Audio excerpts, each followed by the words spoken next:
Hey everyone, I'm here with my friend Robby Christmas over at Family Church, and just wanted you guys to learn from him, his life, and what he is doing. And so, Robby, explain what you actually do here. Yeah, man. So here at Family Church, West Palm Beach, Florida, and I work with our residency program and with all of our church planning. So we bring guys into this leadership pipeline we call church planning residency. These are guys that are being trained to be church planners, pastors, ministry leaders. And then we send them out into the field. We mobilize them on teams to go out and actually plant churches. So I'm overseeing that process. That's awesome, man. Yeah, it's fun, man. It's good. Yeah.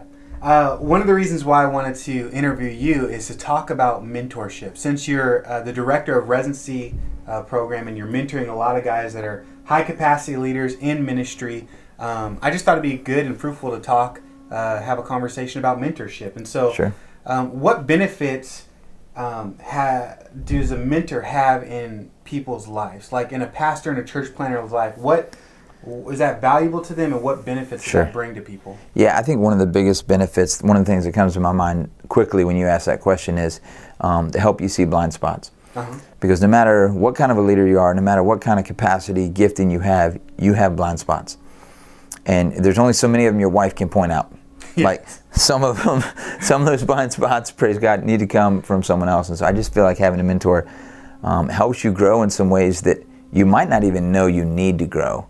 Now, of course, that means that you open your life up enough for that person to actually see those things in you. But yeah, man, I think recognizing blind spots is a huge benefit of having a mentor. Yeah.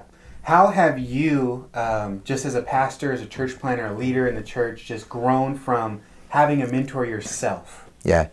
So that's one of the ways is knowing that I've had people that have been able to recognize those blind spots in me and say, hey man, come here, let me mention something to you really quick.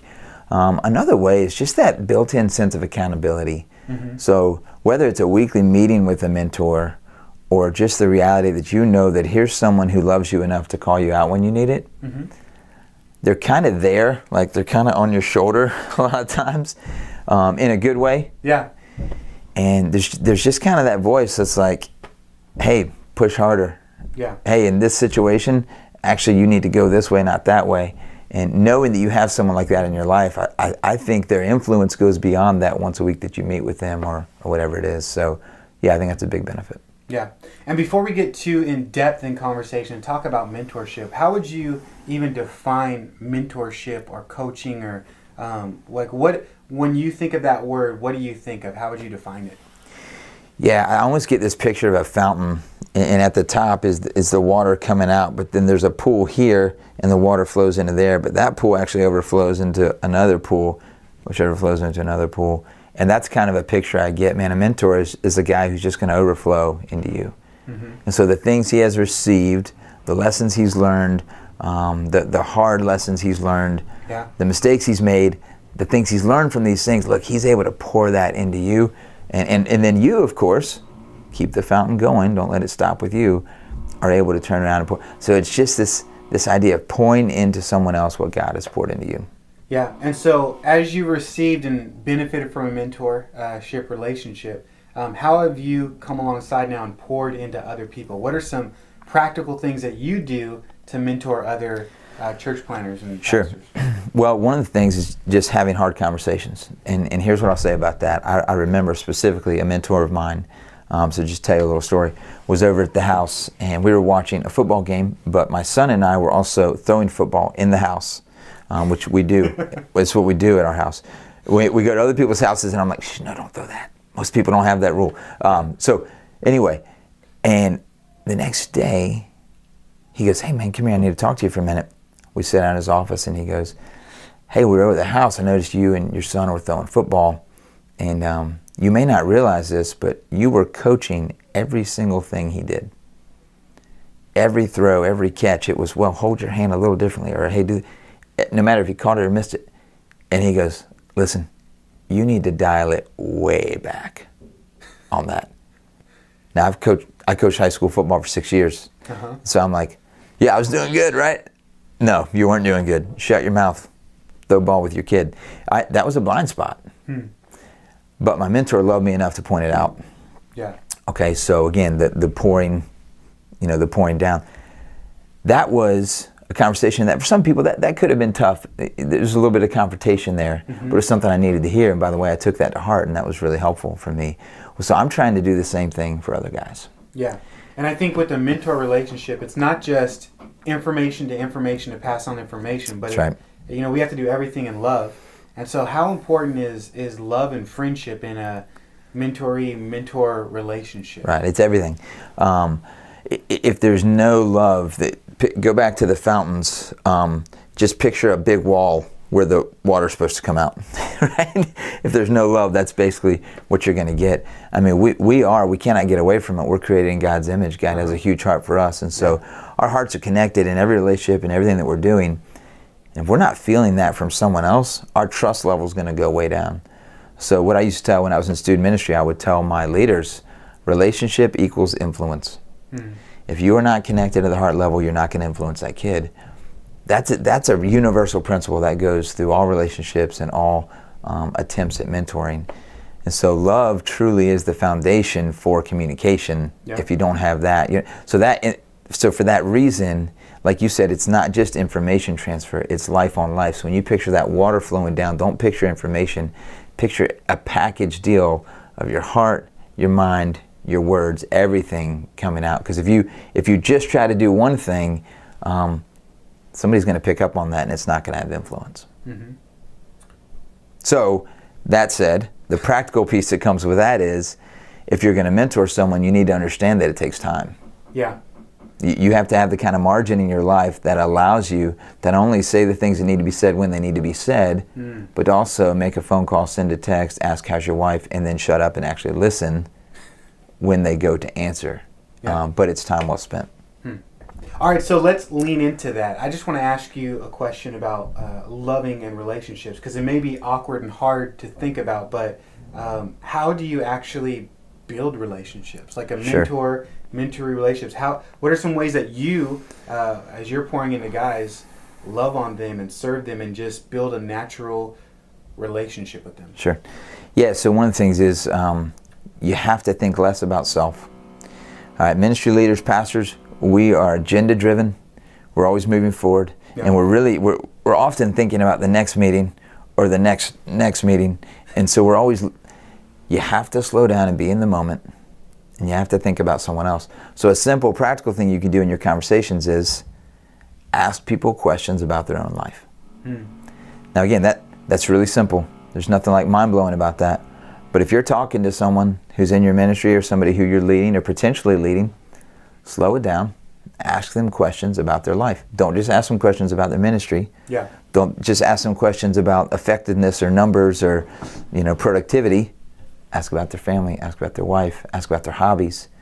Ask about these things, and then listen and genuinely care. One, that's important just because, again, that's God's heart for us. He genuinely cares about us in all parts of our lives. But two, those are going to be the times that start to build that relationship, which ends up being the foundation for you to actually influence that person's life. So that's a simple, practical thing, but I think a really important one. Yeah. And then, okay, so you're receiving from a mentor, now you're pouring out and, just lovingly build those things. How has that benefited your life? Because, Jesus said it's better to give than to receive, and as you're giving unto these other leaders, I find myself in my mentor relationships of like, wow, I'm actually benefiting just as much, because you said mentoring takes time, it takes energy and effort, but yet I get so much out of it by just coaching people and helping people out. Like, how has that happened with you? Yeah, so what is the benefit of that pouring out? Yeah, I think one, just on a truth level, Jesus said there's a benefit, so it is more blessed to give than to receive. And so sometimes it's just walking away knowing that whether I feel it right now or not, that was really valuable because Jesus said it is. So that's one thing I think that's really important. But I think there is this byproduct of a sense of fulfillment, of just knowing like, wow, what I just did in that person's life, simple as it may be, it probably meant a lot to them. And again, created in God's image, when we care for others, there's something inside of us that clicks and goes, wow, that was right. That was the right thing to do. And so I think you get that benefit. But then here's the other thing, in reality here, sometimes you're going to be explaining something to someone And they're like, wow, thanks. And they walk away and you go, gosh, I better write that down. That was really, really good. And I'm not following that advice. Yeah. So I'm writing this to myself right now because I actually needed to hear what I just told that person. And so, man, we learn best by teaching. Yeah.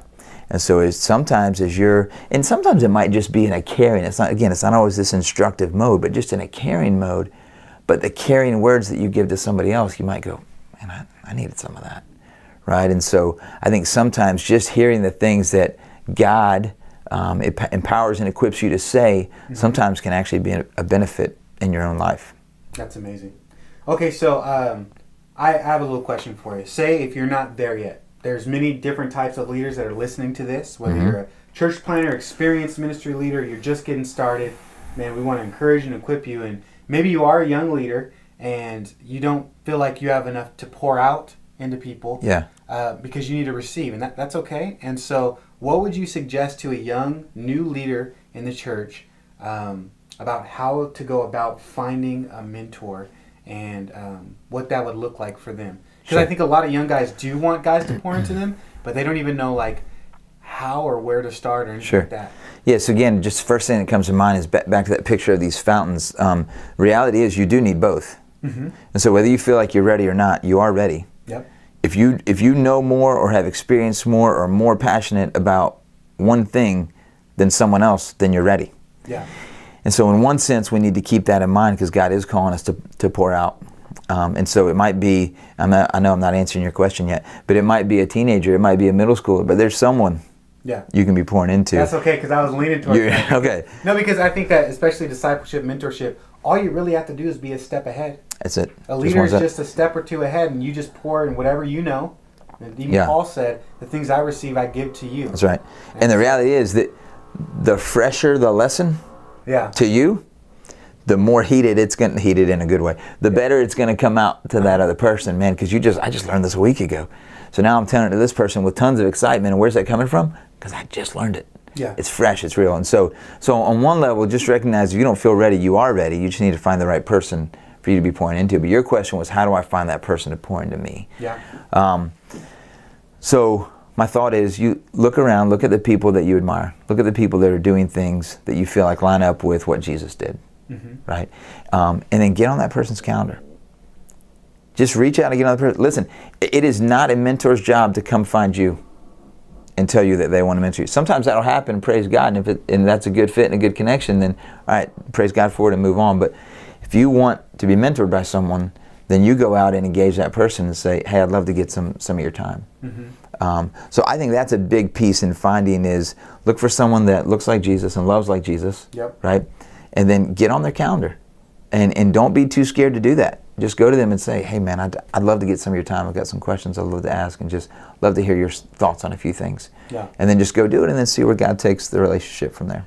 Yeah, as I've talked with a lot of young leaders, that's one of their things. They think, oh, I don't have nothing to give and I don't know how to do that. But the reality is, I love what you said, like you need to be able to be poured into and then pour out. What's the word that you would have for maybe more of those experienced leaders like yourself that are now walking with Jesus for many years and have a lot of lessons learned? I find that a lot of people are insecure and not knowing and going about to find a mentoree. What would you say as far as if you're someone that's a leader in the church, what are some steps that you can take to find faithful people to pass those information, that lesson, that overflow onto? Sure. Well, I'll go back to one of the things I said before, and that is just about engaging people. Engage people around you and listen to them. Ask people questions about their own life. What that's going to do is that's going to communicate your availability. It's going to communicate your genuine concern. That's going to go ahead and lower the potential intimidation that someone may feel when they see how approachable you are. All right, so I think that's one thing. That's one step that I would take.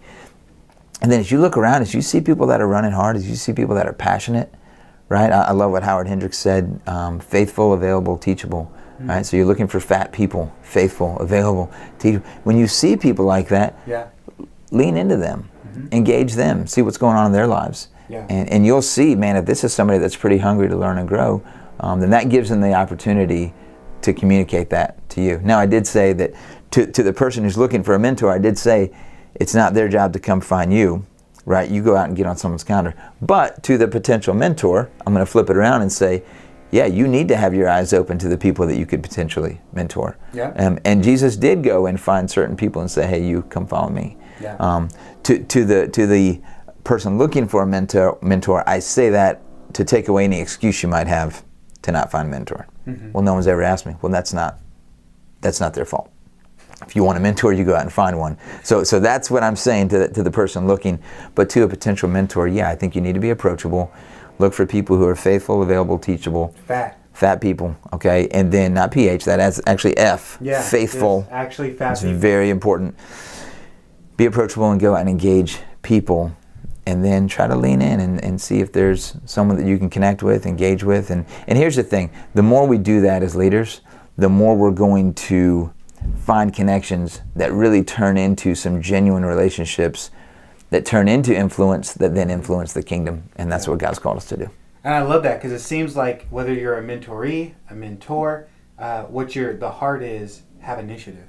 Seek it. That's right. Mentorship just doesn't happen. It actually takes time. It takes energy. It takes effort. But it's worth it.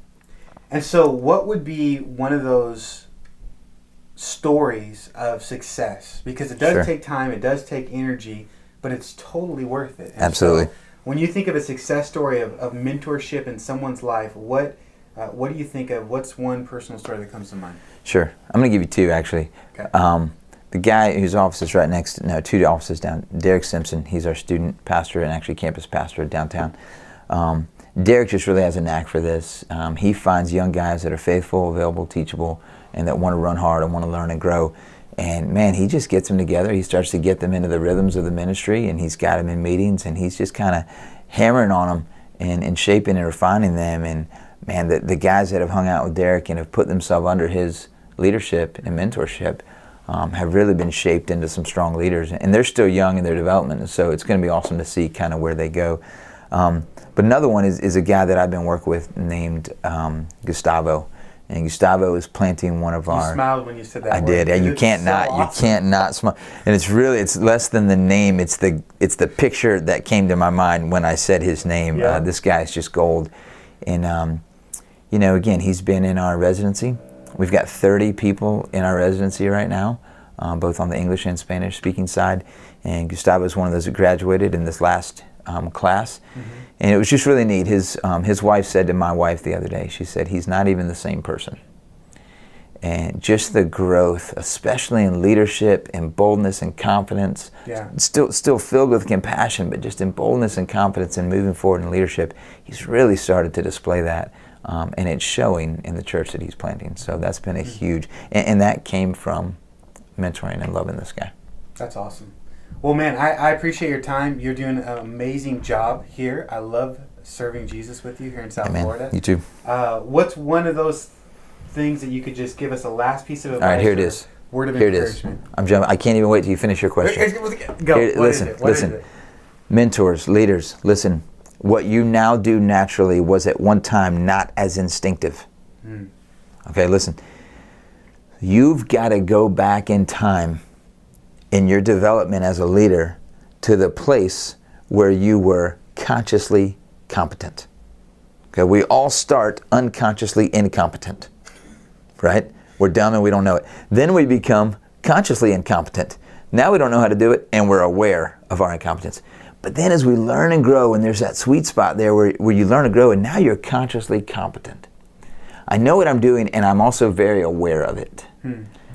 That is a really sweet spot. And what I would say is if you're in that spot now as a developing leader, please take good notes. Yeah. Take good notes and think through the things that you're learning. If you can do that now, that's going to be gold one day as you go back to mentor guys who are in that spot. And so a lot of us in some of our leadership competencies have become unconsciously competent. And that's fine. That's a good thing. That means it's instinctive to us. We're naturally leading.